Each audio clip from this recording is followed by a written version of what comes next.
یہ تب کی بات ہے جب میں ایک خوبصورت نوجوان ہوا کرتا تھا۔ یونیورسٹی کا اختتامی دور چل رہا تھا۔ ویسے تو لیکچرز وغیرہ ان دنوں نہیں ہو رہے تھے، لیکن پھر بھی ہم سبھی دوست یونیورسٹی کی زندگی کو جی بھر کر جینے کی خاطر یونیورسٹی چلے جاتے تھے۔ سارا دن کلاس میں بیٹھ کر باتیں کرتے رہتے۔ کلاس کی لڑکیاں بھی ان آخری دنوں میں ہم لڑکوں سے تھوڑا زیادہ ہی فری ہو گئی تھیں۔ شاید وہ بھی ہماری طرح کلاس کے ہر فرد کو مس کرنے والی تھیں۔ میں پہاڑ کی چوٹی پہ واقع ایک قبیلے کا واحد یونیورسٹی پڑھنے والا لڑکا تھا۔ اس وجہ سے مجھے قبیلے میں ایک خاص عزت کا مقام حاصل تھا۔ ہاسٹل لائف کو میں نے بہت اچھی طرح سے گزارا تھا۔ گزارا نہیں بلکہ جیا تھا۔ رات کو فیلوز کے ساتھ بیٹھ کر طرح طرح کی اوٹ پٹانگ حرکتیں کرنا، تاش کی بازی لگانا، ایک دوسرے کا بستر ادھر سے ادھر پھینکنا، رات کو سوتے وقت کسی پر پانی پھینک کر اس کو نیند سے جگا دینا اور پھر ساری رات اس کی گالیاں سننا، وغیرہ وغیرہ۔ بہت پیارا وقت تھا وہ۔ کاش وہ وقت کبھی ختم ہی نہ ہوتا۔ ایک دن یونیورسٹی کے کوریڈور سے گزرتے وقت میں کسی نسوانی پکار کے باعث چلتے چلتے رک گیا۔ مجھے میرا نام لے کر پکارا گیا تھا۔ میں نے رک کر پیچھے مڑ کر دیکھا تو میری کلاس فیلو آبش سکندر میرے روبرو کھڑی تھی۔ یہ وہی لڑکی تھی جس سے یونیورسٹی کے پہلے ہی دن میری تکرار ہوئی تھی۔ پھر یہ سلسلہ چلتا ہی رہا۔ چھوٹی سی بات پر ہی ہم دونوں مرغیوں کی طرح ایک دوسرے سے لڑنے لگ جاتے۔ وہ ایک امیر گھر کی خوبصورت اور لڑاکو طیارہ لڑکی تھی۔ کلاس کی لڑکیوں کے علاوہ وہ صرف مجھ سے ہی بات کرتی تھی۔ بات نہیں، دراصل لڑتی تھی۔ اینول ڈنر کے موقع پر نہ جانے کیسے ہم دونوں نے ایک دوسرے سے معافی مانگ کر پچھلے لڑائی جھگڑے ختم کر دیے۔ اس دن کے بعد ہم دونوں کی دوستی کلاس میں مشہور ہو گئی۔ یونیورسٹی کا ہر فرد مجھے آبش کے ساتھ دیکھ کر نہ جانے کیوں سیخ پا ہوتا رہتا تھا۔ شاید اس لیے کہ میں ایک دیہاتی سا سادہ لڑکا تھا جس کے ہاتھ میں لنگور کی جگہ انگور آ گئے تھے۔ دوستی ہونے کے بعد میں نے جانا کہ وہ بہت نرم دل کی اور محبت کرنے والی لڑکی تھی۔ جب کبھی وہ یونیورسٹی سے غیر حاضر ہوتی تو اپنی غیر حاضری کے بارے میں صرف مجھے ہی بتاتی۔ یہ الگ بات تھی کہ میں اس کو بتائے بغیر اس کی چھٹی کی درخواست لکھ کر جمع کروا دیتا تھا۔ یہ بات میں نے اسے کبھی نہیں بتائی تھی۔ کوریڈور سے گزرتے وقت جب اس نے مجھے پکارا تو میں رک گیا۔ وہ میرے سامنے آئی اور بولی، کہاں گھومتے پھر رہے ہو؟ وہ بھی اکیلے اکیلے؟ یونیورسٹی کا آخری ہفتہ ہے، کم سے کم یہ وقت تو تم میرے ساتھ گزارو۔ اس نے پیار سے دوستانہ شکایت کی تھی۔ میں نے اس لڑکی کو دیکھا جس سے کبھی میرا 70 کا آنکڑا تھا، لیکن اب وہ میری سب سے اچھی دوست تھی۔ 4 سال تو تمہارے ساتھ ہی گزارے ہیں میں نے، وہ کیا کم تھے جو اس آخری ہفتے کا رونا رونے بیٹھ گئی ہو؟ میں نے عجیب سے انداز میں کہا تھا۔ اوئے بکواس بند کر اپنی، میں نے کہا نا کہ تم میرے ساتھ ہی اپنا وقت گزارو گے تو مطلب گزارو گے۔ وہ کبھی کبھی مجھے لے کر تھوڑی جذباتی ہو جاتی تھی۔ اس دن بھی وہ جذباتی ہو گئی تھی۔ اچھا ٹھیک ہے میری ماں، تم چلو، میں سر سے مل کر 2 منٹ میں آیا۔ وہ غصے سے مجھے دیکھ کر پاؤں پٹک کر وہاں سے چلی گئی۔ سر سے مل کر میں اسے ڈھونڈنے لگا، وہ کہیں بھی نظر نہیں آ رہی تھی۔ میں جانتا تھا کہ جب وہ مجھ سے غصہ ہوتی تھی تو کہاں جا کر بیٹھتی تھی۔ میں وہیں چلا گیا، وہ وہیں تھی، اکیلی، گمسم، پتھر کی سل پہ بیٹھی، ساتھ لگے شہتوت کے درخت سے سر کو ٹکائے گھاس پر گرے خشک پتوں کو دیکھ رہی تھی۔ میں اس کے ساتھ جا کر بیٹھ گیا۔ اس نے ایک نظر میری طرف دیکھا اور پھر سامنے دیکھنے لگی۔ ناراض ہو؟ میں نے سوال کیا۔ پھر بھی خاموشی رہی۔ میں نے اس کو خاموش دیکھ کر پھر وہی سوال کیا۔ اس کا جواب پھر خاموشی تھا۔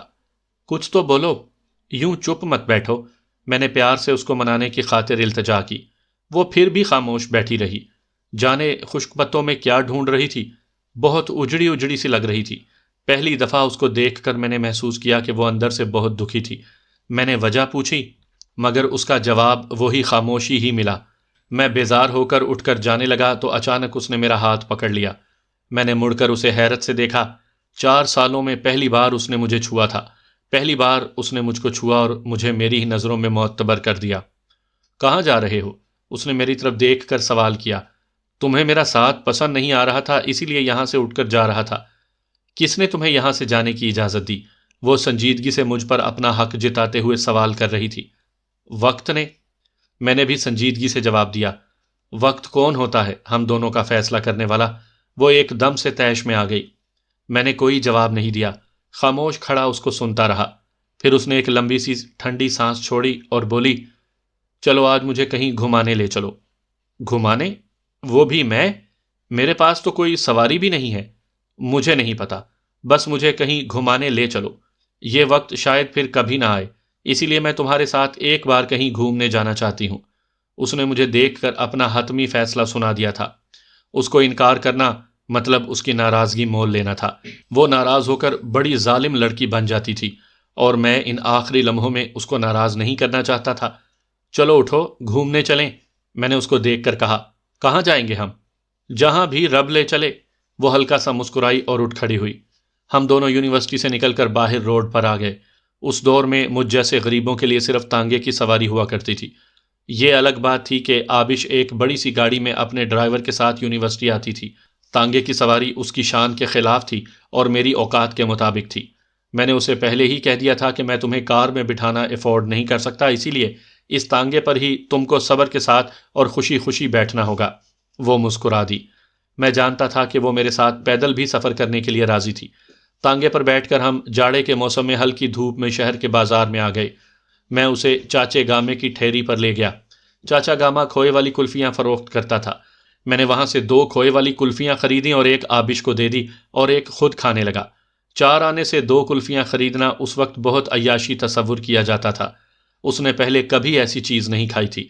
کلفی کھاتے وقت کلفی سے بہتا ہوا کھویا اس کے ہونٹوں سے نیچے ٹپک رہا تھا۔ کھوئے کے کچھ قطرے اس کی ناک پر بھی لگے ہوئے تھے۔ اسے دیکھ کر میں مسکرانے لگا۔ وہ سمجھ گئی کہ میں کس وجہ سے ہنس رہا تھا۔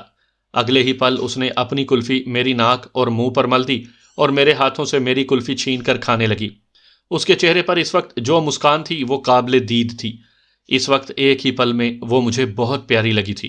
دل چاہ رہا تھا کہ وہ ایسے ہی ساری زندگی کھڑی رہے میرے سامنے اور میں اسے یوں ہی مسکراتے ہوئے دیکھتا رہوں۔ وہ پہلا اور آخری موقع تھا جب آبش میرے ساتھ باہر کہیں گئی تھی۔ ہمارے لیے وہ چند لمحے سیر و سیاحت کی ہی طرح تھے۔ آج کے دور کے بچے اس سیر کو ڈیٹ پہ جانا کہتے ہیں۔ وہ تانگے کی سواری اور کلفی کا مزہ مجھے ساری زندگی یاد رہا، کبھی بھلا ہی نہیں سکا۔ سامعین کرام، آپ سن رہے ہیں ایک شارٹ اردو کہانی جس کا نام ہے کھوئے والی کلفی۔ مجھے امید ہے آپ کو میری یہ کاوش پسند آئے گی۔ آپ نے اگر ابھی تک میرا چینل مائی وائس سبسکرائب نہیں کیا تو ابھی میرے چینل کو سبسکرائب کر کے بیل نوٹیفیکیشن آن کر لیجئے تاکہ آنے والی ہر نئی کہانی کی اطلاع بر وقت آپ تک پہنچ سکے۔ جس دن ہمارا یونیورسٹی کا آخری دن تھا اس دن آبش بہت کمزور دکھ رہی تھی۔ میں اپنا سامان بیگ میں سمیٹ کر یونیورسٹی ہی لے آیا تھا اور اسے باہر چائے کے ڈھابے پر رکھ دیا تھا تاکہ یہاں سے جب بھی فارغ ہوا تو سامان یہیں سے اٹھا کر اپنے گھر کو لوٹ جاؤں گا۔ اس دن تمام اساتذہ نے ہمارے ساتھ تصاویر بنوائیں۔ یہ الگ بات ہے کہ وہ تصاویر کبھی مجھ تک نہیں پہنچی۔ تمام کلاس فیلو سے آخری بار ڈھیر ساری باتیں کی۔ اس دن زندگی میں پہلی بار وقت بہت تیزی سے گزر گیا۔ اساتذہ سے اور کلاس فیلوز سے باتیں کر کے جی ہی نہیں بھر رہا تھا، مگر اس دن وقت ہمارے حق میں نہیں تھا۔ پھر میں آبش سے ملا۔ وہ غمگین ہو گئی تھی۔ میں بھی اپنے آنسو بہت مشکل سے روکے کھڑا تھا۔ اس نے مسکرانے کی ناکام کوشش کی۔ میں اسے جی بھر کے دیکھ رہا تھا۔ اس سے دور جانا پل صراط سے گزرنے کی طرح محسوس ہو رہا تھا۔ پھر اس نے اپنی انگلی سے ایک سلور رنگ کی انگوٹھی اتار کر میرے بائیں ہاتھ کی چھوٹی انگلی میں پہنا دی۔ میری چھوٹی انگلی اس کی لیڈی فنگر سے بڑی تھی، اسی لیے وہ انگوٹھی میری آدھی انگلی ہی میں سما سکی۔ میں نے اپنے گلے میں پہنی ہوئی چین اتار کر پاگلوں کی طرح اس کے گلے کے بجائے اس کی کلائی پر بل دے کر باندھ دی۔ یہ سب کچھ ایک ہولناک خاموشی کے زیر اثر ہو رہا تھا۔ وہ بھی چپ تھی، میں بھی چپ تھا۔ اس کی آنکھیں بھی سرخ ہو گئی تھیں، میری پیشانی بھی جلنے لگی تھی۔ پھر وہ مجھے ایک نظر دیکھ کر ہزار ضبط کے باوجود 2 آنسو جلدی سے بہا کر بغیر کچھ کہے، بغیر الوداع کیے وہ جلدی سے بھاگ کر اپنی گاڑی میں جا کر بیٹھ گئی۔ میں حیرت سے اسے دیکھ رہا تھا۔ اس کی گاڑی میری آنکھوں کے سامنے وہاں سے اسے لے کر چلی گئی اور میں وہیں حیرت کا مجسمہ بنے اس کی گاڑی کو خود سے دور جاتا دیکھتا رہا۔ میں نے سوچا تھا کہ وہ اس آخری دن مجھ سے ڈھیروں باتیں کرے گی، ہر ہفتے بعد یا کم سے کم 1 مہینے بعد خط لکھنے کا وعدہ ضرور لے گی، اور اس آخری دن وہ مجھ سے مصنوعی جھگڑا کر کے مجھے ہماری پہلی ملاقات کی یاد ضرور دلائے گی۔ مگر اس نے میری امید کے مطابق کچھ بھی نہیں کیا۔ جانے اس کے ذہن میں کیا چل رہا تھا۔ میں نے آخری بار اپنی یونیورسٹی کے گیٹ کو دیکھا، دل مٹھی میں آ گیا تھا۔ پھر بے اختیاری کے عالم میں 2 آنسو بہاتے ہوئے میں نے یونیورسٹی کو الوداع کہا اور اپنا سامان اٹھا کر تانگے پر رکھا اور اپنے گھر کی راہ لی۔ ریل کے ڈبے میں بیٹھا میں اپنی یونیورسٹی اور اپنے سبھی دوستوں سے بہت دور جا رہا تھا۔ خوشیوں اور لاپرواہی کا دور اپنے اختتام کو پہنچ چکا تھا۔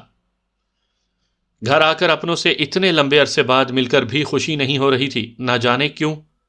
کچھ عرصے بعد گھر والوں نے شادی کا کہا تو میں نے انکار کر دیا۔ انکار کی وجہ مجھے خود بھی معلوم نہیں تھی، لیکن پھر کچھ عرصہ اور گزرا تو ابا نے روایتی والد کی طرح اپنی پگڑی میرے قدموں میں ڈال دی اور بولے کہ بیٹا، تمہیں میری عزت کا واسطہ ہے، شادی کر لو۔ بس پھر مجھ جیسے دیسی بندے کو اپنے باپ کی عزت کی لاج رکھنا پڑی اور کچھ دنوں کے بعد میری شادی ہو گئی۔ شادی ہونے کے بعد بھی میں آبش کو بھلا نہیں پایا۔ اس کی دی ہوئی انگوٹھی میری انگلی میں تھی۔ انگوٹھی تنگ ہونے کی وجہ سے میری انگلی پر اس انگوٹھی کے گہرے نشان بن گئے تھے۔ وہ نشان مجھے آبش کی یاد دلاتے تھے۔ جب بھی اس کی یاد آتی میں گھر سے باہر نکل کر پہاڑوں کی اونچائی پر چلا جاتا۔ وہاں جا کر میں بے خود سا ہو کر زور زور سے آبش آبش پکارنے لگتا۔ میں نہیں جانتا تھا کہ میں ایسا کیوں کرتا تھا۔ یہ بھی نہیں جانتا تھا کہ وہ بھی مجھے یاد کرتی ہوگی یا نہیں۔ زندگی کسی بورنگ ریلوے اسٹیشن کی طرح ہوتی ہے، نہ چاہتے ہوئے بھی ہمیں کسی بورنگ اسٹیشن پر اترنا پڑتا ہے، پھر وہیں سے اپنی منزل کی طرف بڑھنا ہوتا ہے۔ میں بھی ایک بورنگ اسٹیشن پر اتر کر اپنی ناچاہی منزل کو پا چکا تھا۔ اس اسٹیشن پر بہت سے لوگ مجھ سے بچھڑ کر اپنی اپنی منزل کی طرف جا چکے تھے۔ وہ بھی اس اسٹیشن پر اتر کر مجھ سے جدا ہو گئی تھی۔ یقیناً اس کو بھی اس کی منزل مل گئی ہوگی۔ وقت کسی بے لگام گھوڑے کی طرح سر پٹ دوڑتا رہا۔ اس سارے عرصے میں بہت کچھ بدل گیا تھا۔ میں 2 بچوں کا باپ بن چکا تھا۔ ایک بیٹا تھا جس کا نام آیان علی تھا اور ایک بیٹی جس کا نام آبش تھا۔ میں نے سوچ رکھا تھا کہ میں اپنی بیٹی کو اس کا نام دوں گا، اسے کسی بھی صورت اپنے قریب رکھوں گا، ہر روز اس کو دیکھوں گا، پیار کروں گا، ڈھیر ساری باتیں کروں گا۔ شاید ایسا کرنے سے میرے دل کو کچھ سکون مل سکے۔ ایک سردیوں کی جاڑے والی شام میں لاہور کی مارکیٹ میں میں کسی کام سے گیا تھا، جب مجھے اپنے سامنے ایک خاتون بہت دیر سے مجھے تکتی نظر آئی۔ اس کے چہرے پر نقاب تھا مگر اس کی آنکھیں جانی پہچانی تھیں۔ ایک دم سے میرے ذہن میں دھماکہ سا ہوا۔ آبش، میں نے دل ہی دل میں کہا تھا۔ دفعتاً ہی اس خاتون نے اپنے چہرے سے نقاب ہٹا دیا۔ اس کا ایسا کرنا تھا کہ میرا دل مٹھی میں آ گیا۔ وہ وہی تھی، آبش، میری دوست، میری سہیلی، میری بے چینی کی اکلوتی وجہ۔ میں حیرت سے اس کو دیکھے جا رہا تھا۔ وہ چلتی ہوئی میرے سامنے آ گئی۔ وہ بھی مجھے بڑی حسرت بھری نظروں سے دیکھ رہی تھی۔ اس کی آنکھیں وہی کچھ بیان کر رہی تھیں جو وہ اس آخری دن کہہ نہیں پائی تھی۔ کیسے ہو آلف؟ اس کی آواز ایک لمبے عرصے بعد سنتے ہی دل کو سکون مل گیا تھا۔ میں نے ایک پل کے لیے سکون سے آنکھیں بند کر لیں اور اس کی کوئل جیسی آواز کو اپنے دل میں قید کرنے لگا۔ میں ٹھیک ہوں، تم سناؤ؟ میں بھی ٹھیک ہوں۔ یہاں کیسے آنا ہوا؟ بس ایک کام کے سلسلے میں اپنے مادر علمی شہر آنا پڑا۔ بس واپس جانے ہی والا تھا کہ تم نظر آ گئیں۔ شادی کر لی؟ اس نے اچانک سے سوال کیا۔ میں نے دل پر پتھر رکھتے ہوئے سر کو اثبات میں ہلا کر جواب دیا۔ ایک دم سے اس کے چہرے پر اسی جاڑے کی شام جیسا منظر بن گیا جیسا منظر اس آخری ملاقات کے موقع پر بنا تھا۔ کتنے بچے پیدا کر لیے؟ اس نے خود کو نارمل ظاہر کرنے کی ناکام کوشش کرتے ہوئے ہلکے سے مسکرا کر پوچھا۔ ایک بیٹا اور ایک بیٹی، میں نے مختصر سا جواب دیا۔ کیا نام ہے تمہارے بچوں کا؟ نہ جانے وہ کیا پوچھنے کی صحیح کر رہی تھی۔ بیٹے کا نام آیان علی ہے، بیٹی کا نام بتاتے ہوئے شرم آتی ہے۔ اس نے ہنستے ہوئے کہا تھا، آبش۔ ہاں بولو، سن رہی ہوں میں۔ اس نے سمجھا تھا کہ میں اس سے مخاطب ہوں۔ میری بیٹی کا نام آبش ہے۔ میں نے گہری نظروں سے آبش کو دیکھا جس کی ہنسی ایک دم سے رک گئی تھی اور وہ بہت زیادہ حیرت اور سنجیدگی میں مبتلا ہو گئی تھی۔ وہ کچھ نہیں بولی، صرف مجھے پیار بھری نظروں سے دیکھتی رہی۔ چلو آؤ، میں تمہیں ایک جگہ پر لے کر چلتی ہوں۔ اس نے میرا ہاتھ تھامنا چاہا مگر پھر ایک پل میں رک گئی۔ میری طرف اپنے بڑھتے ہاتھوں کو اس نے پیچھے ہٹا لیا۔ وہ مجھے تانگے پر بٹھا کر ایک یادوں بھری جگہ پر لے آئی۔ میں سوچ رہا تھا کہ وہ کتنی بدل گئی تھی۔ کار میں بیٹھنے والی لڑکی تانگے پہ کیسے سکون سے بیٹھی تھی۔ وہ مجھے چاچے گامے کی ٹھیری پر لے آئی۔ چاچا گاما بھی بوڑھا ہو چکا تھا۔ آبش کو دیکھ کر چاچے گامے نے اس سے جلدی میں سوال کیا، آبش پتر، آج خیر تسی، دیر کیوں کر دیتی آنچ؟ چاچے گامے کے سوال سے مجھے اندازہ ہوا کہ آبش وہاں روز ہی آتی تھی، تبھی تو چاچا گاما اس سے اس بارے میں پوچھ رہا تھا۔ بس چاچا، بازار گئی سی، اوتھے ہی دیر ہو گئی۔ میں حیرت سے آنکھیں پھاڑ پھاڑ کر اس لڑکی کو دیکھ رہا تھا جس کو پنجابی کا ایک لفظ نہیں آتا تھا اور اسے پنجابی سے چڑ تھی، مگر آج وہ بہت اچھی پنجابی بول رہی تھی۔ پھر آبش نے اپنے پرس سے 4 آنے نکال کر چاچے کو دیے۔ چاچے نے اسے 2 کھوئے والی کلفیاں دیں اور بولے، پتر، کدی تے 2 کلفیاں کھا لیا کر، بس ایک ہی کھاندی ہیں۔ دوجی نو بس تکتی رہندی ہیں۔ چاچے کی بات نے میرے دل پر ضرب سی لگائی تھی۔ وہ کیا تھی اور کیا بن گئی تھی؟ چاچے کو آبش بہت پسند تھی، اسی لیے وہ اس دور میں بھی جب 10 روپے میں بھی ایک کلفی نہیں ملتی تھی، وہ 4 آنے میں 2 کلفیاں اسے دیتے تھے۔ جانے آبش نے چاچے سے اس 4 آنے کے بارے میں کیا بتا رکھا تھا۔ آبش نے ایک کلفی خود لے لی اور دوسری کلفی میری طرف بڑھا دی۔ میں نے آبش کو دیکھا جو بڑے چاؤ سے کلفی کھاتے ہوئے مجھے دیکھ رہی تھی۔ اس دن اس نے ساری کلفی بغیر ناک اور منہ گندا کیے کھائی تھی، جبکہ اسے دیکھتے دیکھتے میرے ہاتھوں میں پکڑی کلفی پگھل کر میرے ہاتھوں کو گندا کر چکی تھی۔ میں نے دیکھا کہ اس کی کلائی میں میری دی ہوئی چین ویسے کی ویسی بندھی ہوئی تھی۔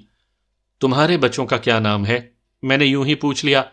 اس نے میری طرف ذرا ٹھہر کر دیکھا، پھر میرے چہرے پر نظریں ٹکا کر بولی، بچوں کے نام تب رکھے جاتے ہیں جب بچے ہوں، اور بچے تب ہوتے ہیں جب شادی ہو۔ ہاں، اگر میں شادی کرتی اور میرے بچے ہوتے تو میں اپنے بیٹے کا نام عالف رکھتی۔ اس نے خود پر نہ جانے کیسے ضبط کر رکھا تھا، جبکہ میرا ضبط جواب دیتا جا رہا تھا۔